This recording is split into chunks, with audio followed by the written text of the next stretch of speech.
Yan. Gulo eh, oh. Hoy, anong kinakain mo dyan? Sobrang busog mo. Kamis na kinakain nito. Si mama ko. Mama. Jep. Jop. Ayan, si Joffrey. Si Bayaw.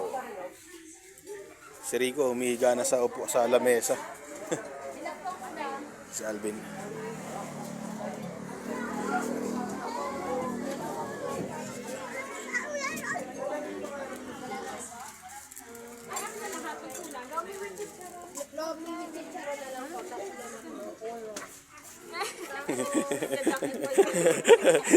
Kita ko yan. Anong ginagawa nyo, ha? Ba't kayo nagbibigayan? Tingnan ako. Kala ko nagbibigayan kayo dyan, eh.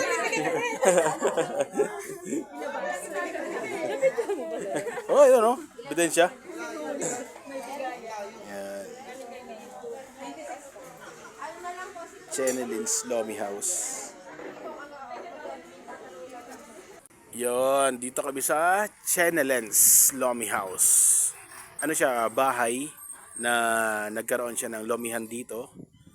Tapos sa kanilang parking area, yan, yung ginawa ng parking area talaga para sa lomihan. Ito ang pinakabahay nila. Yan, dumating na yung order namin. Tatlong lomi ang in-order ko. Ito pala order namin. Puro kamati. In-order ka? Hindi.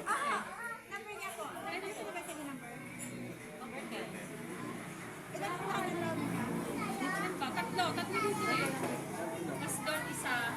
Mas doon dito lang po. Kasama mo kayo number 9? Opo.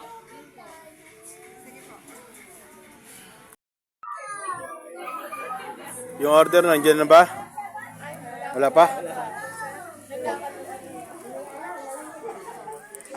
Parang gusto ko nang bawiin na busog ako, ah. Yun, dumating na yung order ng 9. Sunod dyan yung 9.5 naman. Anong size to? Anong size to? Jump special. Hindi, medyo. Jumbo. Sana, Di ba sabi number 9? Sabi ko,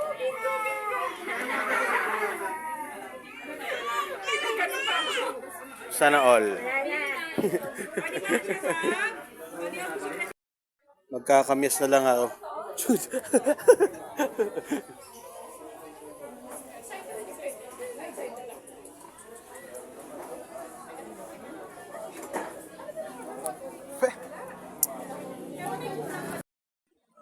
Ay, papunta na ako.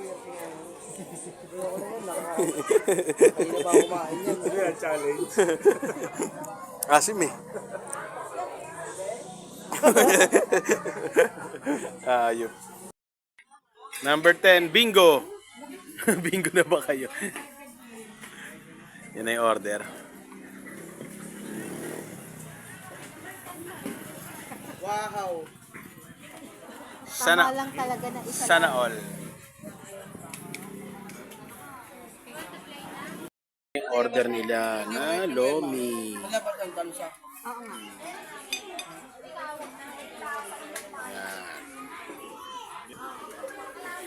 Ito pa sila. Lomi. Yun, oh. Janice, dahan-dahan.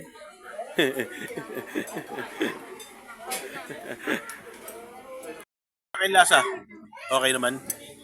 Hindi mo nalasahan. Hindi mo lasahan. Kita nga eh. Wala natira eh. Sa'yo ba yan? Okay naman lasa? Yung panalo daw. Mama. Ayos. Yan ang lomi dito sa Chelenens.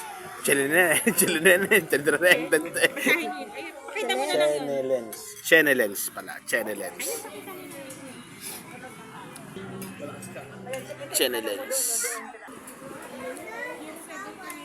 Insan, kamusta lomi? Masarap?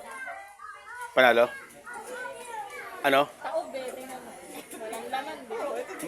Recommendable? Insan ko.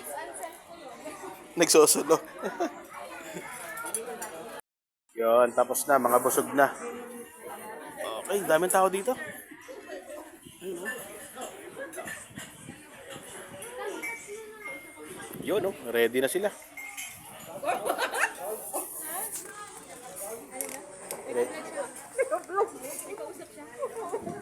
Kausap ko sarili ko. I'm talking to myself. Yung tono niya kanina, parang sa Batulanan yung kausap. Sabi niya, yung gumana siya, di parang si Tox yung kausap. Ang galing. Kumukuha yung tono. Ginagaya ko talaga eh.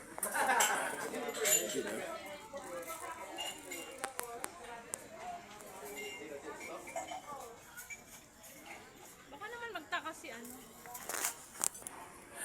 Yon, dito kami sa Chenelens Lomi House. Yan ito, itsura. Medyo madilim dahil sa cellphone ko. Pero ano siya, bahay na nagkaroon siya ng lomihan dito. Tapos sa kanilang parking area. Yan, yung ginawa ng parking area talaga para sa lomihan. Ito ang pinakabahay nila. Okay, so ayon sa mga kasama ko, masarap daw yung lomi dito. Panalo daw. Okay? So ito yung Chenelens Lomi House dito sa Batangas. Okay, bye!